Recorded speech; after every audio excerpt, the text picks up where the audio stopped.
जिन्हें देखते ही मेरी आंखें आंसुओं से भर गईं। ट्विटर पर मैंने अमेरिकी यूनिवर्सिटियों में नौजवानों के मुजाहरे देखे हैं, जिन्हें देखते ही मेरी आंखें आंसुओं से भर गईं। इनमें से कुछ मुल्हिद, कुछ यहूदी, कुछ ईसाई और कुछ मुसलमान हैं। नौजवान मजबूती से खड़े होकर एहतिजाज में शामिल हुए, बावजूद ये कि उन्हें कहा गया था कि हमें उन नौजवानों के नाम बताएं, जब वो ग्रेजुएट होंगे तो हम उन्हें अपनी कंपनियों में मुलाजमत का मौका नहीं देंगे। नीज यूनिवर्सिटियों के प्रोफेसर्स बावजूद ये जानने के कि उनकी मुलाजमत जा सकती है और उन्हें निकाला जा सकता है, फिर भी वो इन मुजाहरों में दिखाई देते हैं, गजा के लिए उस हमायत को जारी रखे हुए हैं।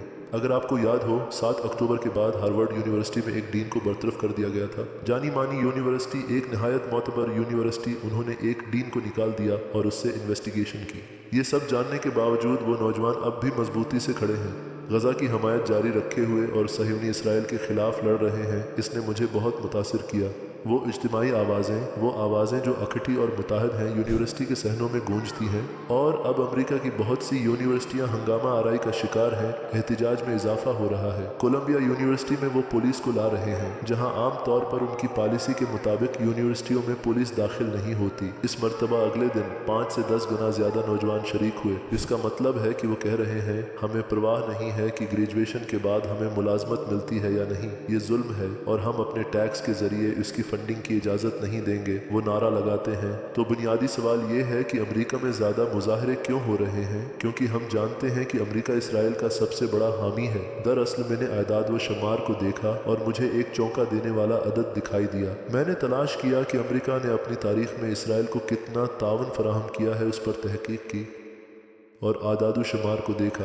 सन 2023 तक इसराइल के लिए अमरीकी हमायत $300 बिलियन तक पहुंच चुकी है। तो उसके पीछे ऐसी ताकत है और लोग उससे परेशान हैं। तुम मेरे टैक्स के जरिए फिलिस्तीनी मासूमों को कत्ल कर रहे हो। दोस्तों, 30,000 से ज्यादा लोग मारे जा चुके हैं, जिनमें 70% खवातीन और बच्चे हैं। तो लोग कहते हैं एक बच्चा मारा गया। क्यों? मैं नहीं चाहता कि मेरे टैक्स के पैसे इस मकसद के लिए इस्तेमाल हों। और अमेरिका को बड़े मसाइल दरपेश हैं। बेघर अफराद, लोग सड़कों पर सो रहे हैं। हेल्थ केयर बहुत महंगी है। इसी तरह किराए के मसाइल भी हैं। तालीम पहले ही महंगी है, मुफ्त नहीं है, लोगों को मुनासिब तालीम नहीं मिल रही। खैर, हमारे अपने बहुत सारे मसाइल हैं। तुम हमारे टैक्सों के साथ क्या कर रहे हो? हम फिलिस्तीन में मासूम बच्चों को कत्ल कर रहे हैं। जरा सोचें। मैंने जाकर एक कॉफी खरीदी तो इससे कटने वाला टैक्स कहाँ इस्तेमाल हुआ? बिलवास्ता वो टैक्स कहाँ गया? इसराइल की हमायत जारी है, लिहाजा वो टैक्स इसराइल की हमायत में गया और उससे एक गोली चलाई गई जो एक फिलिस्तीनी बच्चे के दिल में लगी। 30,000। 1 मिनट इंतजार करें। ये हमारे लिए शर्मिंदगी का बायस है। इन ख्यालात से तलबा अब चीख रहे हैं और जब उन्हें किसी रुकावट का सामना करना पड़ता है तो रश मजीद बढ़ जाता है। इन वीडियोस को देखकर मेरी आंखें आंसुओं से भर गईं। मैंने सोचा और कहा, ये इंसानियत है, ये ज़मीर है। एक तरफ आप मशरिक बस्ती के बिके हुए रहनुमाओं को देखते हैं जो गजा के बारे में एक लफ्ज़ भी नहीं बोलते। दूसरी तरफ आप बाज़मीर लोगों को देखते हैं जो गलियों में चीख रहे हैं। ये आसान नहीं है दोस्तों। 78,000 लोग जख्मी हैं, जिनके बाजों, टांगें और आंखें ज़ाये हो गई हैं। 2.5 मिलियन अफराद अपने घरों से बेघर हो चुके हैं। 2,20,000 घर तबाह हो चुके हैं और भूख, क़हत, हर किस्म की परेशानियां, मेरा मतलब बिजली, पानी, ये सब तो भूल जाएं। लोग भूख और कहत के दहाने पर जिंदगी गुजार रहे हैं और दुनिया में उस सब के पीछे एक शैतान है। लेकिन दूसरी तरफ इन इंसाफ के मुतलाशी लोगों को देखकर कोई ये सोचने के सिवा कुछ नहीं कर सकता। क्या ये मुमकिन है कि सूरज मगरिब से तुलू हो? वो चीजें जो हमें मगरिब से तुलू होने वाले सूरज के बारे में बताई गई हैं, क्या उनका कोई ऐसा मतलब हो सकता है? क्या ये एक इस्तियारा है? बदीउल ज़मान सईद नूरसी ने एक जगह अपनी एक किताब में जिक्र किया है, सल्तनत उस्मानिया के पेट में एक यूरोपीय रियासत का हमल है जो एक दिन जन्म लेगा। मेरे ख्याल में जब उन्होंने यूरोप का जिक्र किया तो उससे मुराद यूरोप और अमेरिका था। यूरोप के पेट में भी उस्मानी रियासत पल रही है और एक दिन वो उस बच्चे को जन्म देगा। शायद ये किसी चीज के आगाज की निशानियां हैं। आजकल मुझे नौ मुस्लिमों की जितनी ज्यादा वीडियोस इंस्टाग्राम, यूट्यूब पर हर जगह दिखाई देती हैं, इतनी मैंने पहले कभी नहीं देखी। ये तकरीबन नाकाबिल यकीन है कि गजा के वाक़यात के बाद कितने ही लोगों ने इस्लाम में दिलचस्पी जाहिर करना शुरू कर दी है। गजा के लोगों के अज़्म ने बहुत से लोगों को मुतासिर किया है, लिहाजा ये इस बात की अलामत हो सकती है कि कुछ बड़ी तब्दीलियों का वक्त आ गया है। मदीहा बेंजामिन नामी एक खातून है। जो एक सरगर्म कारकन है, शायद आपको याद हो, उन सब ने खूनी हाथ के नाम से एक एहतजाज किया था। जब अमरीकी वजीर खारिजा एक बयान दे रहा था तो वो सब खड़े हो गए। उन्होंने अपने हाथों को सुर्ख रंग से रंगा हुआ था और वहाँ खूनी हाथ का एहतजाज किया। जैसे तुम मेरे टेक्सों के जरिए उसकी हमायत कर रहे हो, मैं ये नहीं चाहता। मैंने उस खातून का इंटरव्यू देखा और उसने वाकई मुझे मुतासिर किया। वो खातून और उसके हामी रोजाना ये काम करते हैं। आप ब्लिंकन को जानते हैं, वजीर खारिजा। हर सुबह जब वो अपने घर से निकलता है और हर शाम जब वो वापस आता है तो मुजाहिरीन वहाँ मौजूद होते हैं। सुर्ख रंग, खून का रंग वो मुसलसल उसे उसकी आंखों के सामने डालते हैं। वो दर हकीकत ये कहना चाहते हैं, ये खून 30,000 लोगों का खून, मासूम दूध पीते बच्चों का ये तुम्हारे हाथों पर है। वो उसे याद दिलाते हैं। जब मैंने पहली बार इस एहतजाज को देखा तो मैंने कहा, कितना मानी खीज है। आप उनकी सड़कों पर खून छिड़क रहे हैं, उन्हें मुसलसल सुर्ख रंग दे रहे हैं। वो खातून लड़ रही है और अपने इंटरव्यू में कहती है, जो मैं हर रोज देखती हूँ, वो मुझे बर्बाद कर रहा है। बच्चों माओ के बारे में सोचकर मुझे रात भर नींद नहीं आती। आलमी रहनुमा एक दूसरे से इस तरह बात करते हैं जैसे कुछ हुआ ही नहीं है। जब भी मैं साफ पानी पीती हूँ, जब मैं रात को सोने जाती हूँ, तो मैं गजा के लोगों के बारे में सोचती हूँ जो इस सब से महरूम हैं। एक आलमी बरादरी के तौर पर हम जालिम हैं, हम नाकाम हो चुके हैं, हम अपनी इंसानियत खो चुके हैं, हमने इंसान बनने की सलाहियत खो दी है। मेरे टैक्स के पैसे इस काम के लिए इस्तेमाल हो रहे हैं। मैं खुद को इसका कसूरवार महसूस कर रही हूँ। इस वक्त लाखों अमरीकी यही महसूस कर रहे हैं। कसूरवार Harvard university, brown university, university of Michigan, university of Texas. ये देखें, हर रंग, हर मजहब के लोग, हर बाज़मीर इंसान सपोर्ट कर रहा है।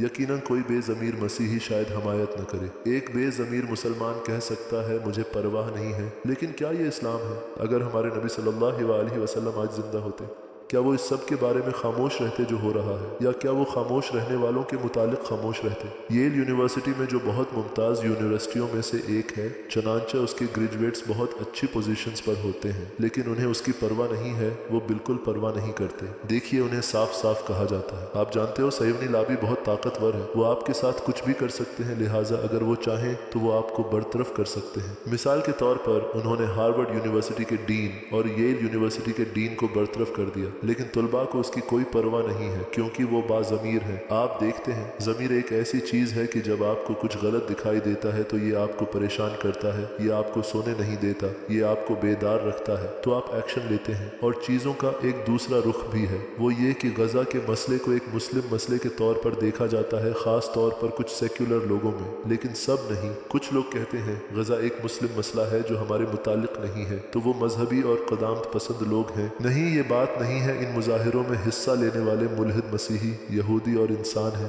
क्या आप समझ रहे हैं जो मैं कहना चाह रहा हूँ? एक परेशानी है। देखें, येल यूनिवर्सिटी में उन्हें गिरफ्तार किया जा रहा है और वो मुस्कुराते हुए बाहर निकल रहे हैं। मैं उस वीडियो से बहुत मुतासिर हुआ। उन्हें हथकड़ी लगाई गई, उनके हाथ पीछे बांध दिए गए। वो मुस्कुरा रहे हैं, लोग तालियां बजा रहे हैं। इस हिम्मत को देखो भाई, करियर दुनिया, हमें किसी की परवाह नहीं है। हम बाज़मीर लोग हैं। मिसाल के तौर पर यहाँ कोई हथकड़ी वाला मुसलमान हो और नमाज का वक्त हो जाए, उसे हथकड़ी लगी हुई है भाई, लेकिन फिर भी वो नमाज पढ़ रहा है। वो सीनेट कैफे में भी दाखिल हो गए। आप जानते हैं कि कहत दरपेश है ना, लेकिन फिर भी सीनेट के लोग अच्छा खाना खा रहे हैं। वो कहते हैं, जब तक गजा को खुराक मुहैया नहीं होगी, हम गाफिल नहीं होंगे। फलस्तीन आज़ाद हो जाएगा। और एक साथ उन्होंने कैफेटेरिया को घेरे में ले लिया। फलस्तीन आज़ाद होगा, हम गाफिल नहीं होंगे। फलस्तीन आज़ाद होगा। ये ऑरेंज फल खाने तुम्हारी वजह से लोग कहत ज़दा जिंदगी गुजार रहे हैं। हम यहाँ हैं। वो कहते हैं, हम गजा के लिए दुआ करते हैं, हम दुआ करते हैं कि गजा को खाना मिले, बमों के लिए नहीं बल्कि खाने के लिए। कांग्रेस और उसका अमला आज नहीं खाएगा जब तक कि गजा नहीं खा सकता। मैं नहीं जानता, क्या आप भी इससे मुतासिर हुए हैं? लिहाजा वो लोग जिनमें कुछ इंसानियत बाकी है, वो कहते हैं ये इंसानियत है। होलोकास्ट से बच जाने वाली 88 साल खातून मुजाहिरों में हिस्सा लेती है।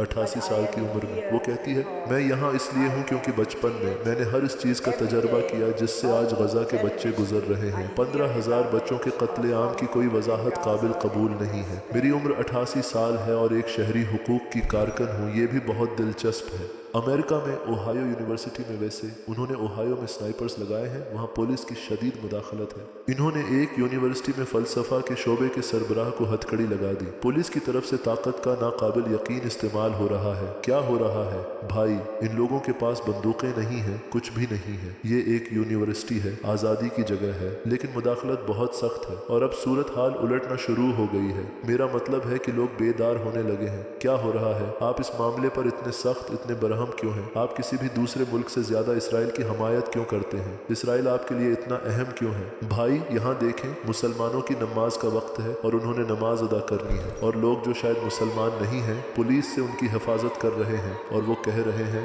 उन्हें नमाज पढ़ने दो, उन्हें छोड़ दो ताकि वो नमाज अदा कर सकें, इबादत कर सकें और दुआ कर सकें। ये हर चीज़ का खुलासा है। आओ, लोग रकावटों की हिफाजत कर रहे हैं और पुलिस दबाव डाल रही है। ऐसा लगता है कि वो नमाज पढ़ने वालों पर चढ़ दौड़ेंगे। इन लोगों के पास बंदूकें या राइफलें नहीं हैं। भाई, ये लोग दहशत गर्द नहीं हैं। तुम्हारा मसला क्या है? आइए आगे चलते हैं। यहाँ यहूदी इकट्ठे होकर एहतजाज में शामिल हो रहे हैं, लिहाजा दर हकीकत ये कोई ऐसी चीज़ नहीं है जिसमें तमाम यहूदी शामिल हों। फ़िलहाल फ़िलिस्तीन में इन जालमाना कार्रवाइयों का अर्तिकाब करने वाली एक सहीवनी जहनियत है और दुनिया के बहुत से मुख्तलिफ हिस्सों में आबाद यहूदी उस सब से परेशान हैं। इन सब को देखने के बाद जब आप बाज़मीर लोगों को देखते हैं और इंस्टाग्राम पर बहुत से नौमुसलमों को जो अमरीकी, बरतानवी, पुर्तगाली और हिस्पानवी ईसाइयत, यहूदियत, इल्हाद से इस्लाम में दाखिल हो रहे हैं। दरअसल हमारा एक दोस्त है जो हमारे चैनल के लिए हिस्पानवी डबिंग करता है। वो पहले एक ईसाई था और फिर वो मुसलमान हो गया। गज़ा में उन वाक़यात के बाद एक हकीकी बेदारी पैदा हुई है। ज़ाती तौर पर हम फितरी तौर पर इस तरह सोचते हैं, एक मिनट रुक जाएं, क्या मगरिब से तुलुए आफ्ताब का आगाज़ हो रहा है? क्या कुछ होने वाला है? मशरिकी वस्ता में बहुत से बिकाऊ लीडरों की खामोशी, मगरिब में लोगों की चीख व पुकार इस्लाम कबूल करना, बाज़मीर लोगों का शामिल होना। क्या वक्त आ गया है कि चीज़ें तब्दील होना शुरू हो जाएं? सबसे पहले हमें यह जानने की ज़रूरत है कि इस्लाम के दो पहलू हैं। पहला इबादत का पहलू है, हराम हलाल नमाज और दुआएं, और दूसरा समाजी ज़िंदगी में इस्लामी अखलाकियात हैं। अब आप एक शख्स को देखते हैं, जी हाँ, एक मुसलमान जो इबादत कर रहा है, नमाज पढ़ रहा है, रोज़ा रख रहा है, सब कुछ कर रहा है, लेकिन उसने इस्लाम के अखलाकी पहलू को कबूल नहीं किया। तो यहाँ वहाँ वो बेहुदा काम करता है जो इस्लाम के बिल्कुल भी मुताबिक नहीं है, लोगों की दिल शक्नी करता है। अखलाकी तौर पर इसमें कोई हमदर्दी नहीं है, कुछ भी नहीं। खैर, क्या ये ठीक है? क्या हमारे नबी सल्लल्लाहु अलैहि वसल्लम ऐसे थे?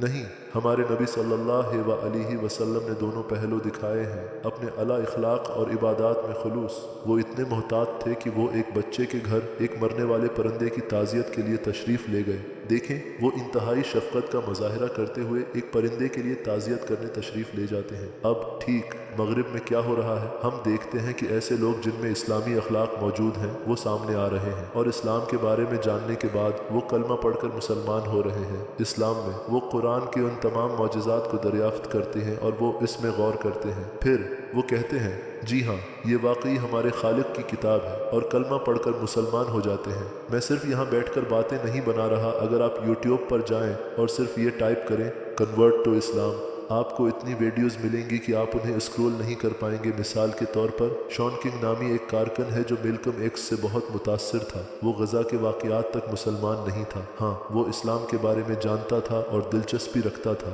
लेकिन गज़ा के वाक़यात के बाद उसकी एक वीडियो आई है जिसमें वो मस्जिद में कलमा पढ़ रहा है। इस शख्स के इंस्टाग्राम पर 4 मिलियन से ज़्यादा फॉलोअर्स हैं, जिसे इंस्टाग्राम ने बंद कर दिया, और शायद अब ट्विटर पर तकरीबन 1 मिलियन फॉलोअर्स हैं। तो ये एक हकीकत है। और ये शख्स अटलांटा में एक कलीसिया का बानी हुआ करता था। मैंने इसके माजी पर गौर किया और मुसलमान हो गया है। उससे पता चलता है कि मगरिब से एक सूरज तुलो हो रहा है। ये बात दुरुस्त है क्या? ऐसा नहीं। क्या इस्लाम हमारे मशरकी वस्ता में रहने वाले लोगों की ज़ाती मलकियत है? नहीं। अगर हम उसकी अक़दार और इन सच्चाइयों की कदर नहीं करते तो इस्लाम मगरिब के लोगों के हाथों पूरी दुनिया में फैल जाएगा। ये हमारे पास गिरवी नहीं रखा हुआ। फिर यहूद दुश्मनी का इशू भी है। इन लोगों के लिए जो शायद नहीं जानते, यहूद दुश्मनी का मतलब ये है यहूदियत और यहूदी लोगों के खिलाफ दुश्मनी। ये एक इस्तिलाह है जो तासुब और इम्तियाजी सलूक को जाहिर करती है। आप जानते हैं, दूसरी जंग अजीम के दौरान जब हिटलर ने यहूदियों को ज़ब्ह किया, वहाँ एंटीसेमी जहनियत पैदा हुई। यहूदियों ने हिटलर के खिलाफ कहा, तुम एक एंटीसेमी हो, तुम यहूदियों के दुश्मन हो, और इस लेबल के तहत यहूदियों ने पनाह लेना शुरू कर दी। जो उन पर हमला करते या उनकी तौहीन करते, उन पर एंटीसेमी होने का लेबल लगाकर उनको सजा दी जाने लगी। जी हाँ, इस वक्त यहूदियों पर वाकई जुल्म किया गया था और इंटीसामियत थी, लेकिन इसराइल अब भी उस लेबल को बहुत मुअस्सिर तरीके से इस्तेमाल करता है। मिसाल के तौर पर इन हालिया वाक़यात में जब यूनिवर्सिटियों में हंगामा आराई हो रही थी और इसराइल बयानात दे रहा था, क्योंकि न सिर्फ दुगना न सिर्फ 5 गुना बल्कि 10 गुना ज़्यादा लोग जमा होने लगे और जितना उन्हें दबाया गया इतना ही मजमा बढ़ता गया। और फिर नेतन्याहू ने एक बयान दिया जैसे इंटीसामियत इक़दामात, तुम लोग यहूदियों के दुश्मन हो वगैरह। 1 मिनट रुको, क्या तुम वही 30,000 बेगुनाहों के कातिल हो जिसने गजा के 2.5 मिलियन लोगों को उनके घरों से बेदखल कर दिया है, जिसने उन तक अमदाद की रसाई रोक कर उन्हें कहत का शिकार बना दिया है? जब हम ये बातें कहते हैं तो क्या अब हम यहूदियों के दुश्मन बन जाते हैं? ये कैसी बात है? लिहाजा ये घर में डाके डालता है और फिर उल्टा घर के मालिक पर दबाव डालता है। अब जब मैं कहता हूँ कि 30,000 लोग मारे गए जिनमें से 70% खवातीन और बच्चे थे, तुम क्या कर रहे हो? 2.5 मिलियन लोग तुम्हारी वजह से बेघर हुए, तुम लोग उनके घरों पर बमबारी करते हो और तुमने 2,20,000 घरों को तबाह कर दिया, तो क्या मैं यहूदियों का दुश्मन बन गया हूँ? आप यहूदियों के दुश्मन हैं। यहूदियों पर जुल्म किया जा रहा है। भाई 78,000 लोग जख्मी हैं। इस वक्त हम एक नस्ल कशी देख रहे हैं। माजी में जब तारीख में नस्ल कशी हो रही थी, लेकिन बाद में जब इस वाक़ये की शिद्दत का एहसास हुआ तो जिन्होंने नस्ल कशी का अर्तिकाब किया उन्होंने नहीं कहा कि हम नस्ल कशी का अर्तिकाब कर रहे हैं, लेकिन फिर जब उन्होंने देखा कि ये वाक़या कितना शदीद था तो बरसों बाद अपने ट्रायल्स के दौरान उनको एहसास हुआ कि वो उस नस्ल कशी का हिस्सा थे।